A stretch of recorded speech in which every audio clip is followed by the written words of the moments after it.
today we'll be talking about empires and hierarchy, specifically Europe's imperial growth. So, from the 16th century up until 1914, we can see that there was an exponential growth in Europe's economy.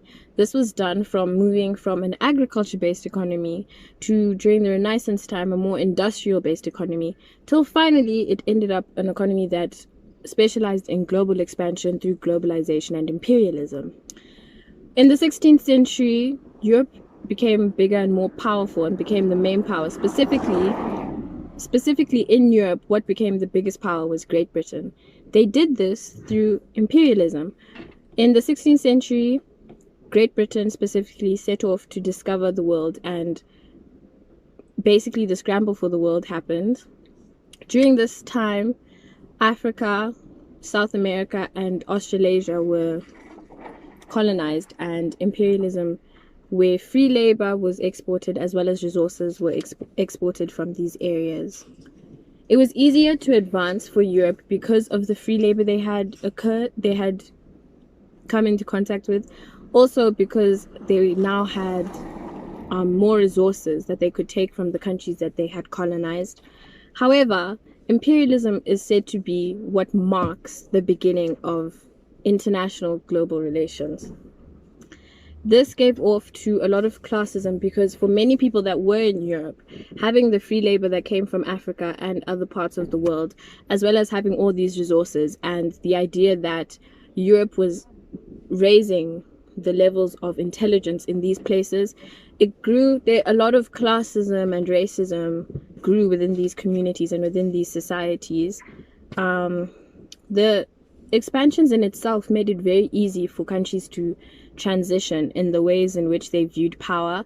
So things like self-determination became very prevalent during these times because it was now an option for many people, especially those that had resources and were able to have slave populations working underneath them. It was very easy for them to have power and to have a say in what goes on because they could afford it. The world in itself during this time was split up between the Europeans, with mainly South America and Latin America going to the Spanish and the Portuguese, and Africa being separated between the Belgians, the English, the French, and also the Portuguese. Those are the main people that were said to be in Africa. Globalization in itself ironically led to a lot of slavery and colonialism, but it is also marked as the start of great intercommunication between continents, countries, and states.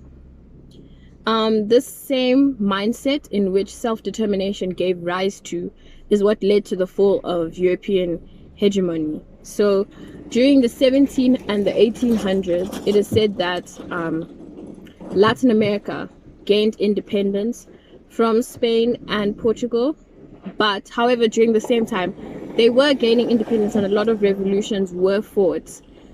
The Spanish and the Portuguese still, however, cemented their influence and their power within these communities. America also fought for independence during this time, and it set up its colonies and it gained independence from the British. After this time in the 19th century, specifically from 1814 to 1914, which is when the First World War began, this period of time could be characterized as long peace.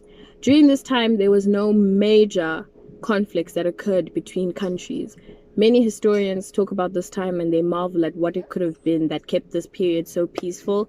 And many also wonder how they could have made this period even longer and not just lasted 100 years.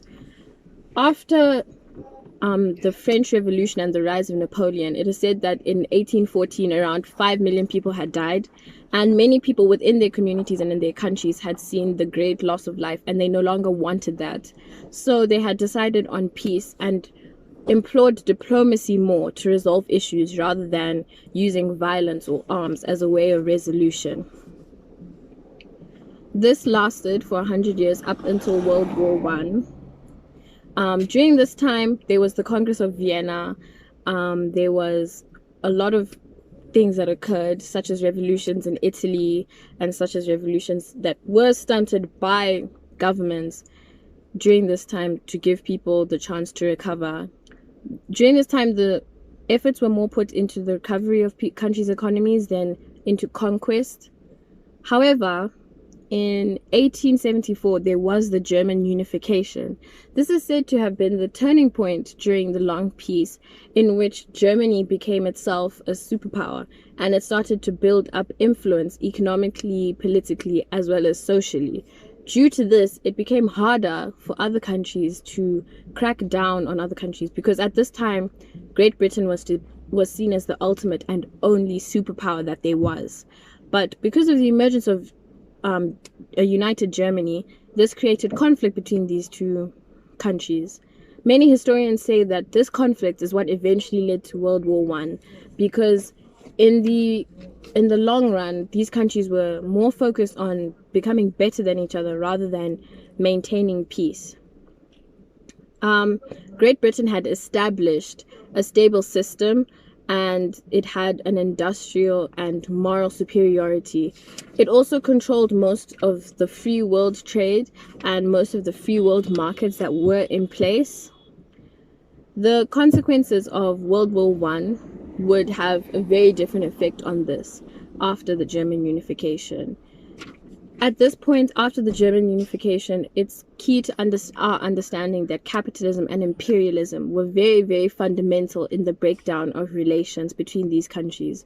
If capitalism and its need to amass more wealth, unrealistic amounts of wealth, hadn't been the main aim of most of these countries, then we wouldn't have had the issues that we were faced with because there wouldn't have been anything for them to fight over. There would have been nothing for a country to want to one-up the other country.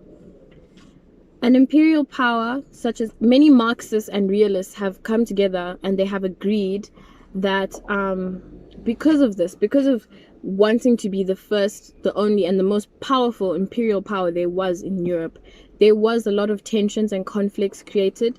This did lead to an arms race between Great Britain and Germany. It also led to many misunderstandings between the two countries for one to take an action as a provocation of aggression, which was not occurring, and eventually did lead to World War One. It forced states to be on edge with one another and to arm themselves from a potential attack that had not occurred yet. Rather than focusing on bettering relations and bettering the life for their citizens, they were more focused on preparing themselves for a war.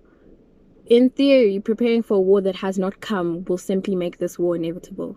In summary, Europe's expansion can be accredited to its imperialism and capitalistic ways. It is also said to be the greatest turning point in global international relations. It is said to have been the point at which all countries and all continents became interconnected with one another on a larger and grander scale. Thank you.